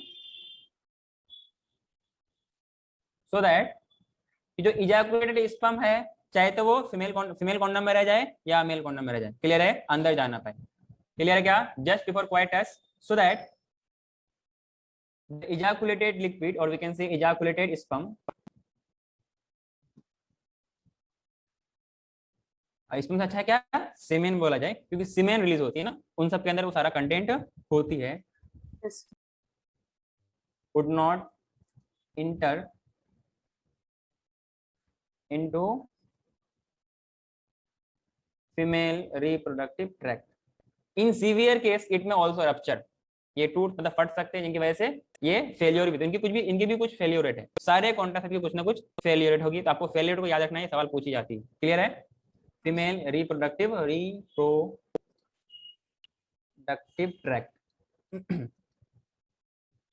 क्लियर है क्या? This can prevent conception, Clear है sir. इट कैन, अरे कंसी पता है ना, कंसी मीन्स बिकमिंग प्रेग्नेंट, तो इसको ये रोक सकता है, it can prevent conception. So sir इसका कुछ ना कुछ ब्रांड भी होगा? हाँ बेटा इसका कुछ ब्रांड भी होता है, तो ब्रांड में जो फेमस ब्रांड है तो इसको बोलते हैं पॉपुलर ब्रांड। नाउ डेज ये अलग अलग नाम से आते हैं, जो आपके एनसीईआरटी में दिया वही है कि पॉपुलर ब्रांड में कौन आपके आता है, निरोध। ये सारे नाम आपको याद रखने हैं, सवाल आएगा तो टिक कर लेना, नहीं आएगा तो कोई बात नहीं। क्लियर है? और ये किसके लिए है, मेल के लिए, ठीक है? Yes sir. और रिसेंट टाइम में इनका यूज कुछ ज्यादा बढ़ गया, पहले अवेलेबल था नहीं, जो भी डिजीज वगैरह का चांस फैलने की चांस होती है, तो इसकी वजह से इनका यूज भी बहुत ज्यादा हो गया। क्लियर है क्या? और इसका एडिशनल बेनिफिट क्या होता है? Additional benefit apart from preventing conception, protecting, और we can say protects the user from what we can say, from spreading STDs। इसका फुल फॉर्म मालूम है आप लोगों को? And AIDS. Sexually transmitted. AIDS का फुल फॉर्म क्या होता है? Acquired immunodeficiency disease. और HIV का? Human immunodeficiency virus. Human Immunodeficiency virus. Last में क्या बोला? वायरस। Virus. ह्यूमन इम्यूनोवायरस। वो वायरस है और ये डिजीज का नाम। क्लियर? आगे बढ़ो। सर बस एक सेकंड पिछला स्लाइड दिखाएंगे। हाँ सर. हाँ, both male and female condoms are disposable and it can be self inserted, clear, and thereby gives privacy to the user. इसके लिए किसी डॉक्टर के बताने की जरूरत नहीं पड़ेगी. हाँ, प्रेगनेंसी जो इम्प्लांट्स वगैरह है या इंजेक्टेबल्स है, इनके लिए आपको डॉक्टर कंसल्ट करना पड़ेगा. क्लियर है क्या? हाँ सर. सर वो नेक्स्ट स्लाइड दिखाएंगे sir.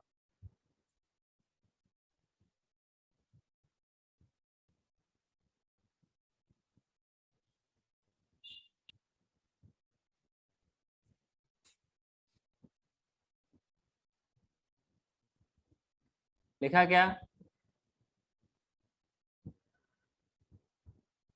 Yes sir. Yes.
And this are, एक तो आउटर साइड से कवर की जाती है और एक इनर साइड में, अंदर साइड में नीचे वाला इंसर्ट किया जाता है. Clear? These are some type of tube type structure which is inserted inside the vagina. This one and upper one is cover up the penis. Clear? Yes, sir. आगे बढ़ूं? हाँ सर. सर फीमेल में वो tube से क्या होगा? Basically ये जैसे basically ये 3D में आपको समझने की कोशिश करना पड़ेगा. जैसे कि ये एक्चुअली ऐसा होता है कि ये रोल किया हुआ होता है. Sir clear? फीमेल. इसमें क्या होता है, it is also in rolled form. जब it should be push through fingers और whatever they can inside the vagina, and as we know vagina is a cylindrical like structure where this kind of structure is inserted. इनसे क्या होगा, ये भी exposed रहता है ना. तो वो दूसरा एंड कवर्ड होता है मतलब? अरे हाँ, कवर होता है. लो मैं कवर बना देता हूँ.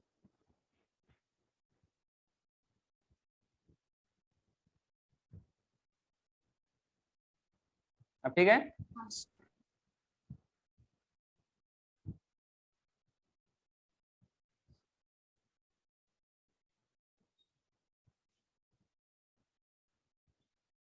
और ये लेटेक्स से बनाया जाता है या रबर से.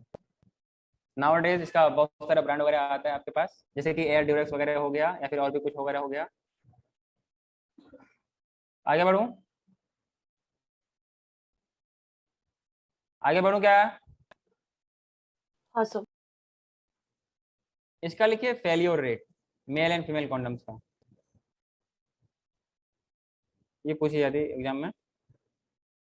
फेलियर रेट एक तरफ ऊपर में मेल का लिख देता हूँ. इसकी होती है 10 to 14%. क्या चांसेस है कि फट जाए? क्लियर है? फीमेल का है, इनका चांसेस है 5 to 15%. कोई दिक्कत? No sir.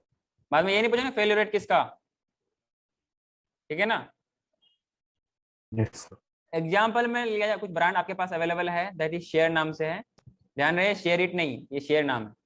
एक है आपके पास रक्षक, रक्षा करने वाला, क्लियर।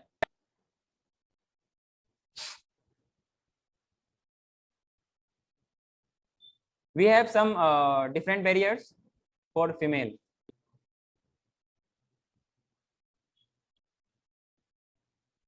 For females, इसमें हम लोग बात करेंगे कि दे हैव सम स्ट्रक्चर, इससे हम एसटीडीज को फैलने से रोक नहीं सकते हैं, इसमें फ्लूइड की कांटेक्ट तो हो जाती है, क्लियर है क्या? हेलो, तो एग्जांपल में क्या है आपके पास, डायफ्राम वगैरह है, डायफ्राम, आपने एक डायफ्राम पढ़ा हुआ, आप कहाँ पढ़ा diaphragm? Dome shaped structure along stage. Cervical caps, cap मतलब जो सर ढकते हैं ना कैप से, वैसे सर्वाइकल कैप है जो कि सर्विक्स के छेद को ढकता है, बिल्कुल एक बॉटल की ढक्कन की तरह है, आगे ना, बॉटल की ढक्कन की तरह है जो कि उसको कवर अप करता है, क्लियर। एक होता है वॉल्ट्स, ये स्टोरेज वाला वॉल्ट्स नहीं, एक उसी टाइप का कैप टाइप का स्ट्रक्चर होता है, समवॉट कप टाइप का स्ट्रक्चर जो कि कवर किया जाता है, ये फीमेल कॉन्डम है, share and Rakshak is the female condom, clear. Vaults Yes, sir. ये किससे बनते हैं? Diaphragm, cervical caps, they are made of rubber that are inserted into the female reproductive trap to cover the cervix during coitus, clear.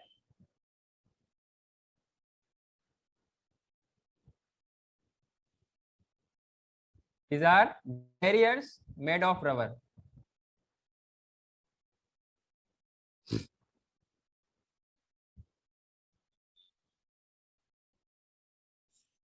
That are inserted into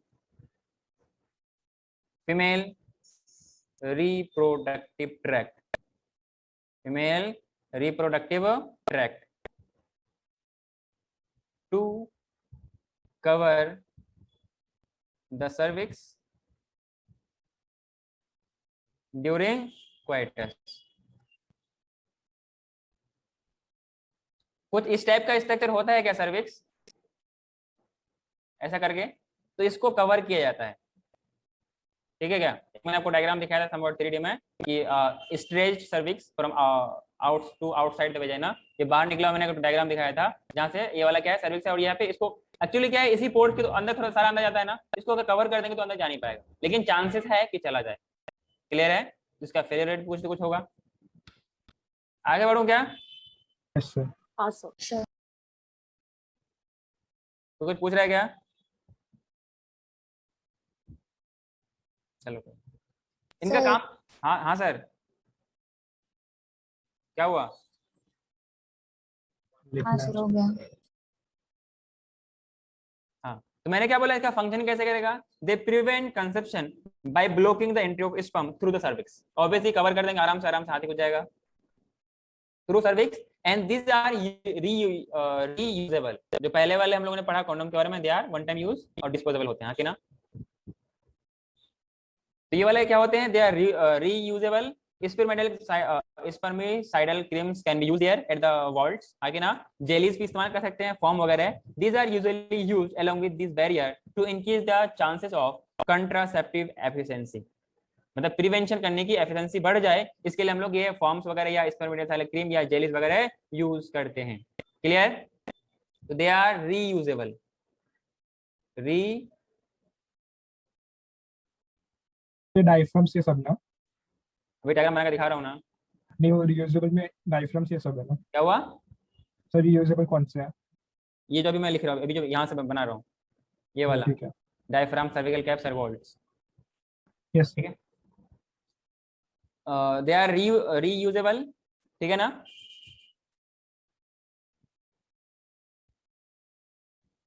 spermicidal creams use किया जाता है,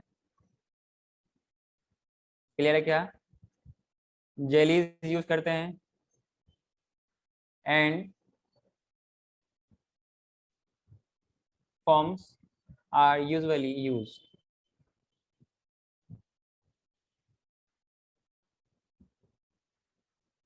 along with these barrier. Clear? So that के contraceptive की efficiency बढ़ जाए। मेरी बात समझ में आ रही है क्या आप लोगों को? हाँ सर समझ रहा। इसको मैं कैसे बनाऊं?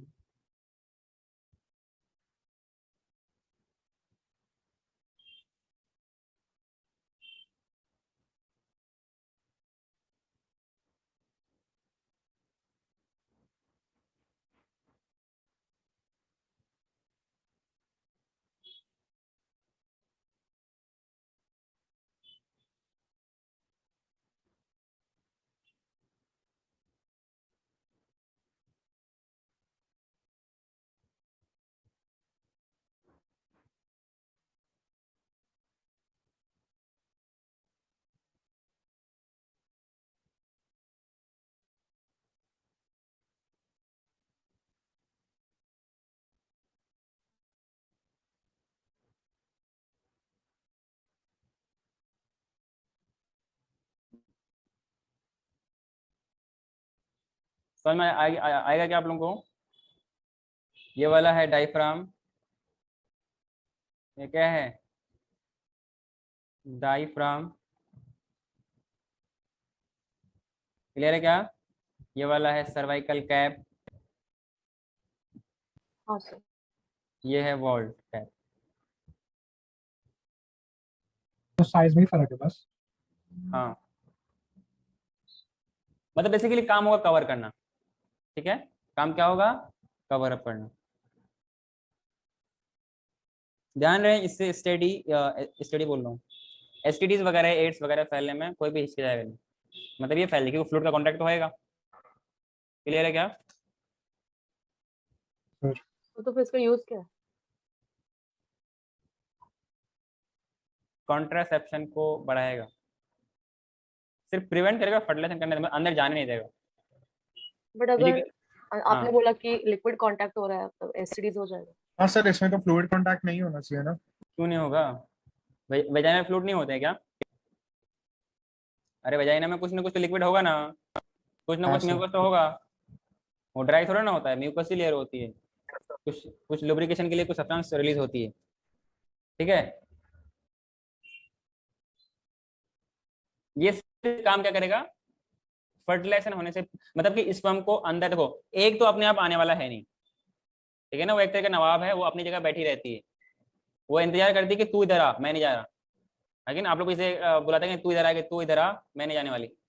वैसे यहाँ पर होता है कि वो खुद बैठी होती है, स्पर्म को ट्रेवल करना होता है, क्योंकि उनके पास चलने की क्षमता ही नहीं है। अरे मोटिलिटी तो स्पर्म के पास है ना, और जो फीमेल वाला होता है वो क्या होता है? स्टेशनरी तो होता है। कैसा होता है? स्टेशनरी। क्लियर है क्या? Yes sir. हाँ, तो तो ये मतलब सिर्फ वजाइनल फ्लूइड से भी एसटीडीज हो सकता है, आपने ऐसा बोला। हाँ, वो तो किसी और के लिक्विड के कांटेक्ट में आएगा तभी जाके एसटीडीज होगा ना। क्या हुआ क्या हुआ? किसी और के लिक्विड के कांटेक्ट में आएगा तब जाके वो एसटीडीज होगा ना, खुद के सेल्फ के लिक्विड्स तो नहीं पॉसिबल है। तो डायफ्राम सेल्फ के लिए थोड़ा ना लगाते हैं, मेटिंग के तो लिए फिर लगाते हैं ना। तो फिर से यूज क्या? अगर एसटीडीज फैल सकता है तो ये यूज में तो क्यों हम होता एसटीडीज के लिए डायफ्राम थोड़ा यूज करते हैं ड्यूरिंग सेक्स, ड्यूरिंग क्वाइटस। जो इसको यूज किया था सिर्फ इसलिए कि जो हम ये नहीं चाहते कि हमारे बच्चे हों, तो उसको प्रिवेंट करने के लिए होता है, to prevent conceiving, to prevent conception. तो मतलब स्पर्म्स का नहीं जाएगा ना, मतलब वो हाँ, स्पर्म नहीं sperm जाएगा contain नहीं होगा। अंदर। अरे सर्विक्स में जाएगा ही नहीं, यूट्रस में जाएगा ही नहीं, तो फिर वहाँ फेलोपियन में कैसे पहुंचेगा? फिर फर्टिलाइजेशन कैसे होगा? तो सर तब एसटीडीज तक में कैसे होगा फिर? मैडम जी, एसटीडीज इसलिए होगा क्योंकि फ्लूइड के, वेजाइना क्या है? बॉडी का पार्ट है, वहाँ पे फ्लूइड प्रेजेंट है, ब्लड्स वगैरह का वहाँ पे कांटेक्ट वगैरह होती कि नहीं होती? हाँ समझा यूट्रस है कि नहीं है? समझा। क्योंकि आपके वर्टिकन से कि जो फीमेल रिप्रोडक्टिव ट्रैक्ट में जो वेजाइना होती है, वहाँ पे बहुत सारे बैक्टीरिया भी होते हैं जो कि उसको एसिडिक एनवायरनमेंट को बनाए रखते हैं। आपको, आप लोगों को मैं पढ़ाया है आगे ना। तो Yes. वहां पर के अगर ये एसटीडीज वाले माइक्रोब चले गए जो आपका डिजीज कॉज करने वाले हैं, हाँ सर, तो समझा। डिजीज कॉज कराएगा। अरे डिजीज कॉज करने वाला डिजीज का एजेंट होना चाहिए ना। फॉर एग्जांपल जो मेल पार्टनर था, उनको ऐसा कुछ था, तो ऑब्वियसली जाएगा तो उसके स्पर्म में तो रहेगा ऐसा, ये सारी चीज ना। हाँ सर समझा। तो स्पर्म का फ्लूइड हो गया, yes or no? Yes sir. whatever that is released from the penis of the male, तो वो सारा कंटेंट उसमें रिलीज होगा, उसमें यही उसी का पॉजिटिव एजेंट प्रेजेंट होगा और वही उसको डिजीज कॉज करवाएगा। ठीक है, हाँ यस। अभी कोई डाउट है क्या? नहीं सर समझा। पक्का? Yes, sir. Welcome to your ultimate Bio Boost NEET Hub. Rocket crack NEET with confidence and master biology like never before. This channel is dedicated to helping class 11 or 12 students build strong concepts, boost accuracy, and score 340 jode in biology. Fire what you'll get here. Concept-based lectures, NCERT line by line, 3D animations or visual learning previous year questions, PYQs. With smart tricks, important diagrams or short notes, revision strategies or last-minute boosters, mock tests or